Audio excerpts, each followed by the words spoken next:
Hey there, marketers. You're listening to the Son of a Pitch podcast, where modern marketing strategy is broken down into clear, practical ideas you can actually use. I'm your host, Kenneth, and today we're talking about something a lot of marketers struggle with: how to talk about what you do without sounding salesy. Now, this episode is being brought to you by none other, Pitch Cloud, the creative studio helping brands communicate with clarity through strategy, video, and design. You can learn more at pitchcloudmanagement.com, but let's get into this episode. Most professionals don't struggle with explaining their work in private. They struggle with explaining it publicly. There's a tension that shows up. I don't want to sound pushy. I don't want to look desperate. I don't want to turn people off. I don't want every post to feel like a pitch. So what happens? Well, they default to vague value statements.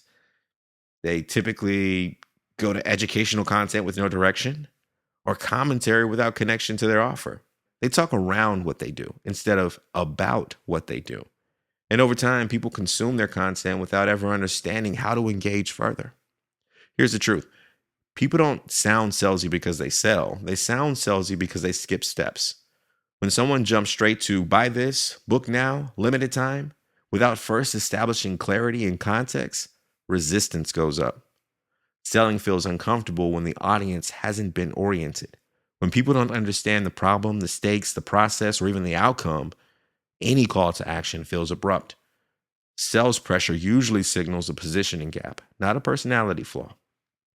There's a major difference between persuading and explaining. So let me break this down for you. Persuasion language tries to convince. It leans on urgency. It leans on hype or emotional pressure. Explanation language clarifies. It helps people to understand what's possible and how it works. Explanation language sounds like, here's what this does. Here's who this is for. Here's what changes. Here's how it works. When you focus on explanation instead of persuasion, resistance drops naturally because people don't mind being informed. They just mind being pushed. You see non-salesy selling when brands repeatedly explain their process in simple terms, when they show how they think, when they answer objections publicly before they arise, and when they clarify outcomes without exaggerating them. So here's an example. Instead of, we're the best in the industry, maybe flip this to, here's how we approach this problem. Or instead of, spots are filling fast, change it up to, this works best for people who are ready for fill in the blank. It's confident without being aggressive.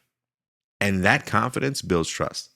So I want to leave you with 4 practical shifts that you can take today. Step 1, tie value to the problems. Instead of describing features, connect your work directly to a problem your audience already feels. Step 2, normalize the next step. Mention your offer consistently, not dramatically. When it becomes part of your regular communication, it stops feeling like an interruption. Step 3, reduce drama. Clear, calm language signals competence. And you don't need urgency when clarity is strong. Step 4, make invitations logical. Your call to action should feel like the natural continuation of the content, not a sudden pivot. If you're explaining positioning, inviting someone to refine theirs makes sense. If you're explaining clarity, inviting someone to clarify their message makes sense. Flow matters. Often, sounding salesy isn't about language. It's about insecurity. When you feel unsure about your value, you either overcompensate, overpromise, or avoid selling entirely. But when you're confident in your positioning, selling feels like service because you're not trying to convince, you're offering clarity. If there's one thing you should write down and remember, it's this. You don't sound salesy when you're clear. You sound salesy when you're compensating. Explain more, push less, invite naturally. That wraps up today's episode of Son of a Pitch. If this helped you rethink how you talk about your work, share with someone who struggles with selling confidently.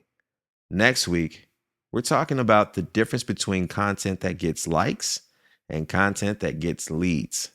For more strategy and creative support, visit pitchcloudmanagement.com. We'll see you next week.